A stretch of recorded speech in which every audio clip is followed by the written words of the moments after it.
we have been discussing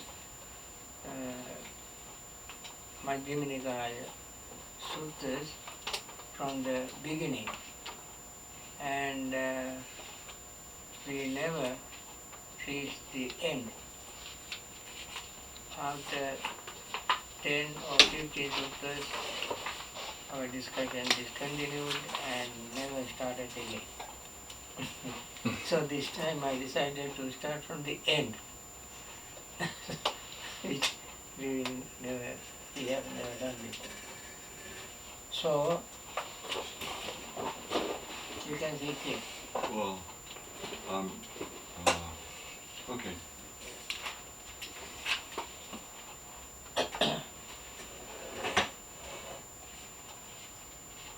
You said starting, so today we're starting again? Yeah, this is the first sutta. Last sutta became the first. So the setting, background of the discourse is very clear, and Indriya Bhavana Sutta, the development of the faculties. So you can see at the outset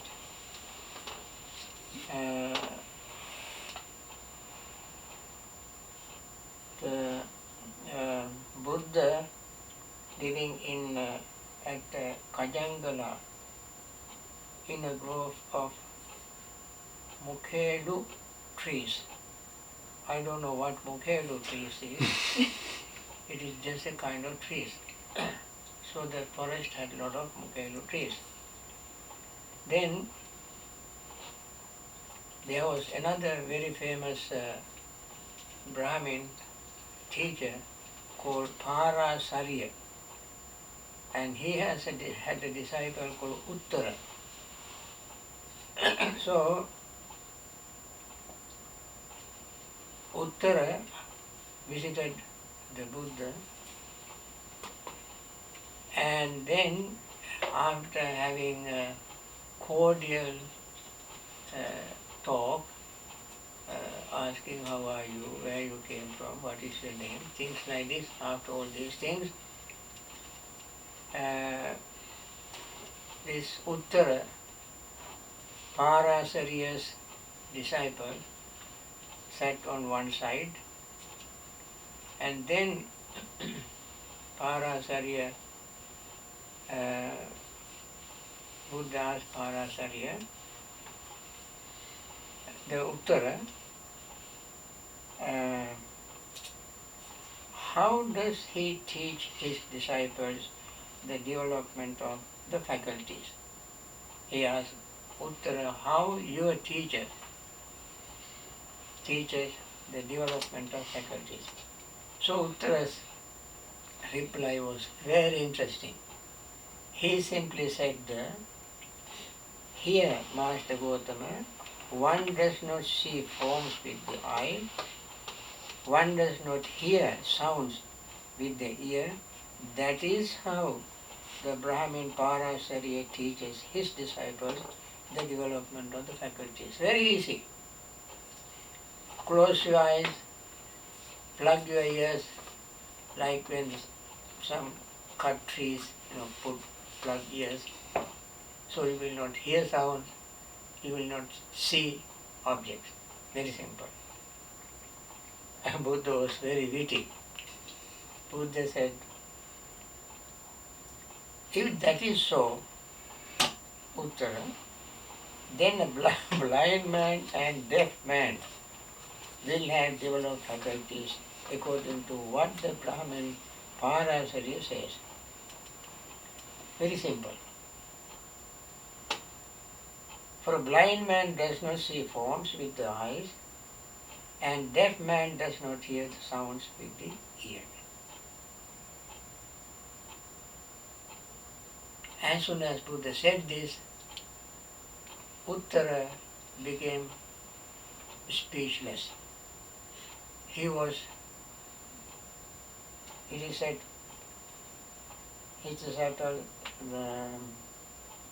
he was so unhappy,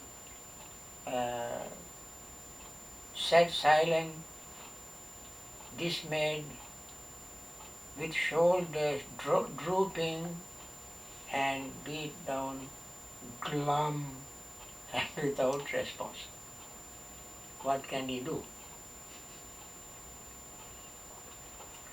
Venerable Ananda happened to be by the Buddha. As you know, Venerable Ananda always was with the Buddha like his shadow. So he was not eavesdropping, but he was Buddha's assistant, helper, supporter, taking care of the Buddha. He always was there. Then Buddha addressed Venerable Ananda. Instead of Uttara, Buddha has addressed Venerable Ananda. Ananda, the Brahmin Parasarya teaches disciples the development of the faculties in one way, but in Noble One's disciples and supreme discipline, in the Noble One's discipline, the supreme development of the faculties is otherwise. Now, in Buddha's teaching, also he spoke very often in many places, Indriya Samvara, restraining our senses. And Buddha in many places mentioned restraining our senses in a different way, different from the way we read here, we study in this discourse. In other places, see, Chakkuna Rupan Diswa, Na Nimittak Gahi Hoti, Nanubhyanjana Gahi. That means seeing objects, sights with eyes, Na Nimittak Gahi Hoti, especially training disciples of the Buddha, particularly bhikkhus, bhikkhunis. It applies to lay people as well who are in the serious practice. When they see an object, they don't take all the minor details and major details of the object. Na nimittaggahi hoti, nanubhyanjanaggahi hoti. Does not take the details into account of the object, visual object. For instance, if this is very strict way of restraining senses. Suppose he is a meditating bhikkhu, or meditating bhikkhuni, or meditating lay person, wants to restrain his or her senses.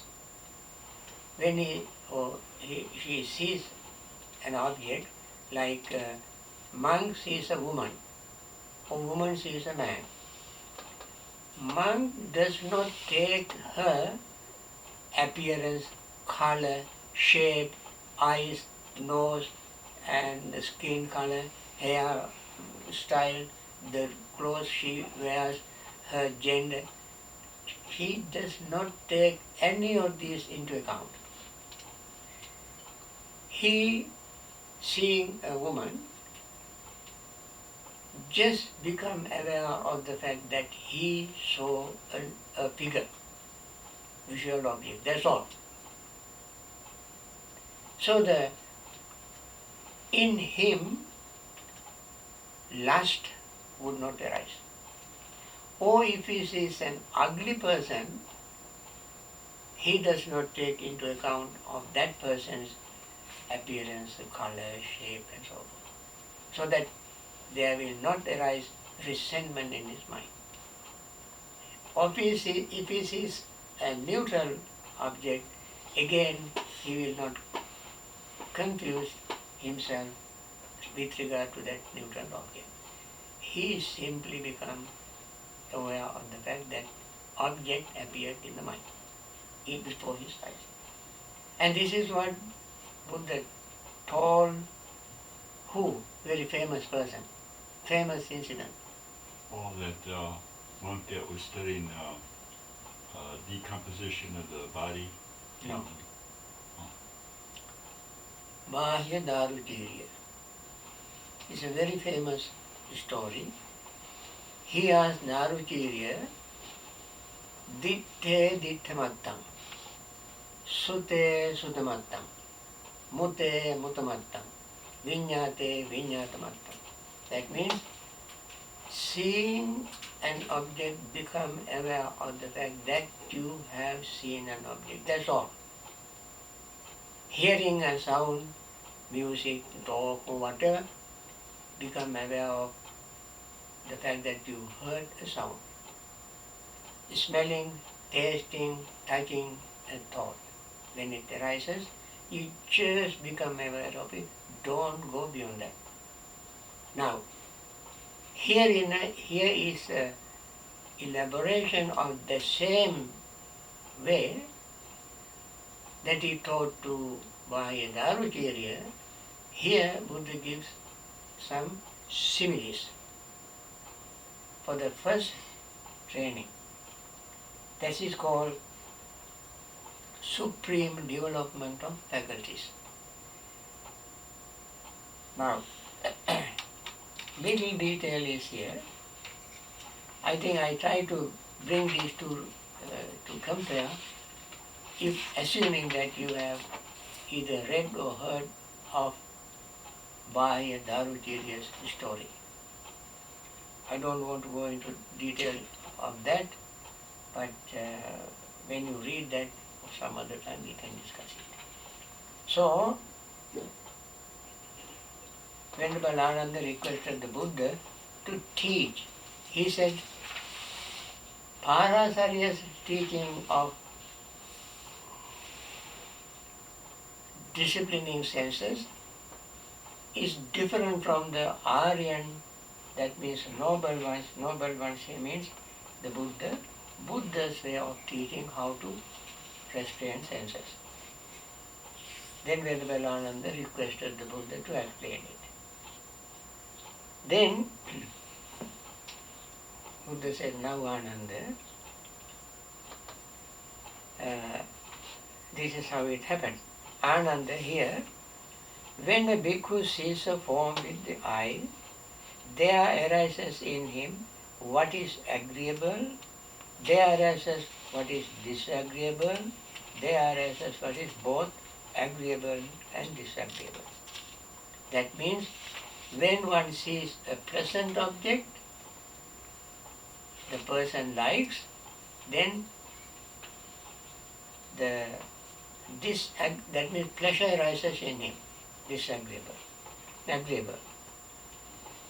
Or disagreeable, that is an object is not attractive, so resentment, dislike can arise in him. There arises what is both agreeable and disagreeable. That is neutral object. Then he knows there has arisen in me what is agreeable, there has arisen what is disagreeable, there has arisen what is both agreeable and disagreeable. But that is conditioned, gross, dependently arisen. What is agreeable is conditioned, gross, dependently arisen. What is disagreeable is gross, conditioned, dependently arisen. What is neutral is conditioned, gross, and dependently arisen. What is dependently arisen? Now dependent origination. Now we take one example, then we will know what are the conditions, how it arises, depending on what. We also know when the eyes and visual objects are present, what arises? Huh? Consciousness arises. Chakkuncha paticca rupecha uppajjati chakku vijnana. Paticca. That is paticcasamuppada. Dependent origination. So consciousness does not arise independent of other things. It always has to have an object. You cannot identify all these things one by one, very clearly, but it happens that way, very quickly. Then, because of the eyes, visual objects and consciousness, when these three together, what happens? Contact arises. Tinnan sangati phasso. When contact arises, feeling arises. When the feeling is present, there will arise cognition, perception. So, and if the object happen to be pleasing, after perception, what arises? Greed can arise. Pleasant. If it is unpleasant, resentment can arise. If it is neutral, confusion can arise. So, now this person seeing an object knows that this is condition. Condition means sankhara. And this is gross because there are subtle forms, but this visual object is very gross and it arises dependent upon these other previous factors. And therefore, there is nothing special in it. Nothing special. It is just arisen, gross, condition, dependent. When it is a dependent arisen, those conditions are not present, this vision does not arise. Vision is not something always present. Vision arises due to these conditions.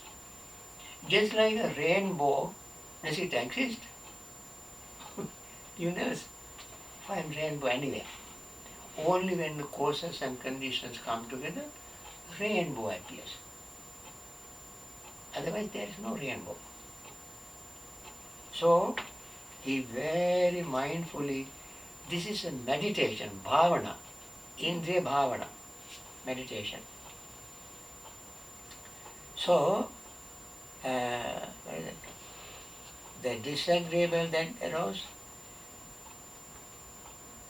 the agreeable that arose, disagreeable that arose, and both agreeable and disagreeable that arose ceased in him, and equanimity is established.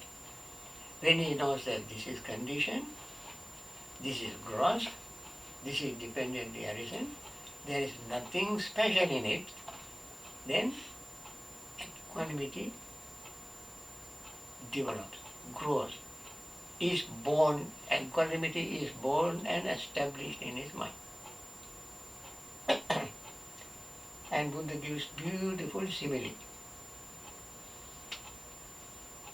Just as a man with good sight, having opened his eyes, might shut them, or having shut his eyes might open them, so too concerning anything at all, the agreeable that arose, the disagreeable that arose, the both agreeable and disagreeable that arose, just as quickly, just as rapidly, just as easily, and equanimity is established in him. As soon as he recognizes this thought process of knowing that it is condition, this gross, dependently arisen, there's nothing special in me, and that thought arises very quickly. At that instant, the mind will drawn into equanimous state. There's nothing settled in the mind, nothing impressed in the mind. That is very easy for meditators to meditate. When the person let go of the object that quickly, bring the mind back to your meditation subject. And then, similarly, same thing goes with sound. Disagreeable, both agreeable and disagreeable appears. Then immediately the person becomes mindful of this very truth, the reality. What is that? This sound is, what is the formula? Repeat, three steps, repeat, 3 words. This sound is what? Condition. Condition, gross, and dependently arisen. You may be happy to hear Pali word. Pali word is